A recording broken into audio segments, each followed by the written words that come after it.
当经济下行时，不是所有人都会受到同样的冲击。然后有一部分群体呢，他们一直都徘徊在悬崖边上。这次我想聊一下，为什么在经济下行时期 LGBT 群体会受到更大的冲击。当然有人可能会说农民工更惨，农村群体都没有社保之类的。对，我完全同意。但我在这里不是比谁更惨啊，就农民工的困境呢和 LGBT 群体的困境呢是可以并存的。农民工有低工资、欠薪、户籍歧视、没有社保等， LGBT 群体面临的是就业歧视、没有法律保护、缺乏家庭的支持。经济下行可能会导致社会的保守化，从而他们的被接纳程度呢会逐渐降低。这些困境都不是互相否定的。但是为什么我要专门说 LGBT 群体呢？一方面原因当然是我自己就是这个群体的，我不关心自己的群体谁来关心。第二就是其他的弱势群体，比如说像残疾人、农民工之类的，他们都有官方数据追踪、学术研究、新闻报道之类的。虽然最近几年呢也是越来越少，维稳吧。但是呢 LGBT 群体仿佛就从来没有在官方的叙事中存在过。众所周知，我们国家呢是没有同性恋的。言归正传，为什么经济下行期间对 LGBT 群体的打击更大呢？因为本就脆弱的经济地位、经济压力导致的社会保守化，缺乏制度性安全保障。由于我们不在官方的叙事里面，所以呢，我们这里就拿美国的数据来看。美国有反就业歧视法，有46%的 LGBT 员工经历过职场歧视，出柜的员工歧视率为39%，未出柜员工歧视率是12%，相差3倍以上。疫情期间 LGBT 失业率是17%，普通人的失业率是13%，这是在有法律保障的美国。没有法律保护的中国呢？国内 LGBT 群体的失业率会不会更高？我们知道国内很多大的商业机会都来自于熟人介绍、饭局或者是家族传递，特别是经济下行期间，人们会更看重社会关系。在这些场合你听到最多的是什么？结婚了吗？孩子多大了？你对象是做什么的？如果你出柜了，那你就不用想，你可能根本都没有办法进入到这些局里面。如果你深柜，那么你将要面临的是巨大的心理压力，你也没有办法建立真正的人际关系，而这些全部都会导致 LGBT 群体的贫困率更高，经济安全性更低。从历史上来说，经济下行就会导致社会保守化，这不是理论，这是历史规律。1930年大萧条时期，德国经济崩溃，伴随的是什么？纳粹崛起， LGBT 群体、犹太人、少数族裔被系统性的迫害。2008年金融危机的时候，欧洲经济衰退，同时也伴随着右翼民粹主义的崛起。当时是不是反移民、反 LGBT 情绪高涨？为什么会这样呢？从社会心理学来说，在经济不稳定的时候呢，人们往往会寻求简单的答案，需要敌人，需要替罪羊。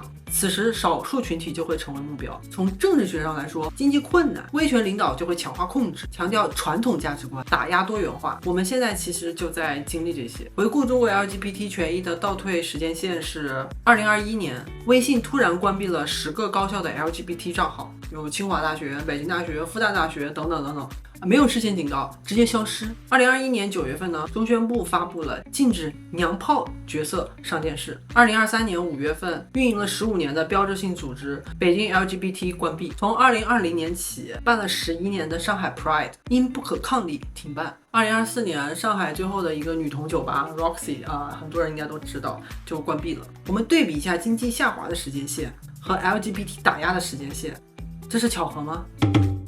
异性恋已婚夫妇在经济下行期间得到的保障是配偶医保、财产共有、探视权、医疗决策权、继承权、相互抚养义务。同性伴侣的话就是什么都没有，法律上就是陌生人。当你的伴侣生病住院的时候呢，异性恋配偶可以探视、做决定、享受医保。同性伴侣就是被医院拒绝探视，因为你不是家属。当失业了需要经济支持的时候，异性恋夫妇在法律上是有互相抚养的义务的。同性伴侣呢，就是没有任何法律义务，全凭感情，全靠自觉。可能现在你听起来觉得跟你没有太大的关系，可是在经济下行时期，每一项都有可能是致命的打击。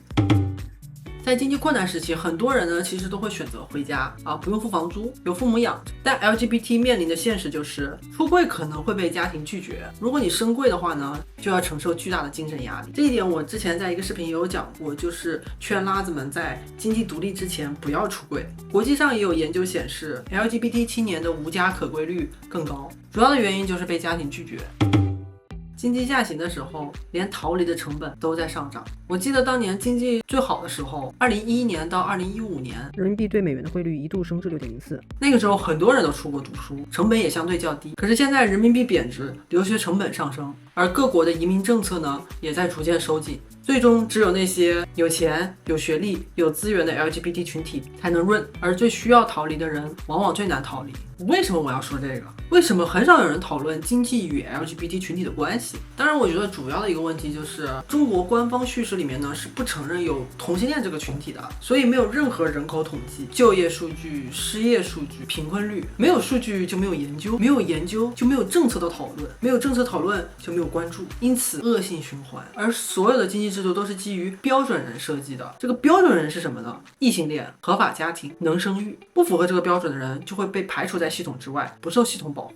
且我国严格的审查制度，就算有人想要讨论，也会立刻被删除。这就是我们鲜有看到关于中国 LGBT 人群的研究。那么我们该怎么办呢？我只能说没有完美的解决方案，因为这个是系统性的问题。但是我们能够尽量的保全自己，我们经济自保，加强储蓄，不要 all in 在一个收入方式，给自己投资一些可以转移的技能，就是没有那么依赖行业、依赖国家、依赖公司，做什么工作都能用。比如语言，英语、法语、西班牙语什么都可以，编程、设计、数据分析，或者你学会用 AI 去解决各种各样的问题，这些都是可转移技能。因为不一定每个家庭都能靠得住，所以我们要给自己建立安全网。在职场上面呢，尽量还是不要暴露自己的 LGBT 标识。我们可以优先考虑外企，考虑一些比较开放的行业，奢侈品行业、广告公司啦、互联网公司。不过这些都比较看重公司的文化，所以咱也不能这么以偏概全。不过一般来说，欧美系公司还是比较开放的。你也要建立自己的小圈子，找到信赖的圈内朋友。不要小看朋友和圈子，他们的存在就是在时刻的提醒着你，你不是一个人。当你真正遇到问题的时候，会有人支持你，站在你身后的。如果你想润的话，那当然就是尽早准备，学语言、存钱，研究各个国家的政策。我一直觉得留学就是最快、最全面的融入一个国家，了解一个国家的方式。这个世界上呢，还是有很多 LGBT 友好的社会的。当然不是每个人都能润也不是每个人都想润，就是如果你想润的话就尽早准备。最后的最后，最重要的是照顾好自己，锻炼身体，保持健康的心态，让自己的经济上尽量安全，这是生存。因为系统短期内是不会改变的，可能我这一代人到最后都不会看到系统的改变，但是呢，我们可以改变自己的处境，因为没有什么比自己的生命和幸福更重要的。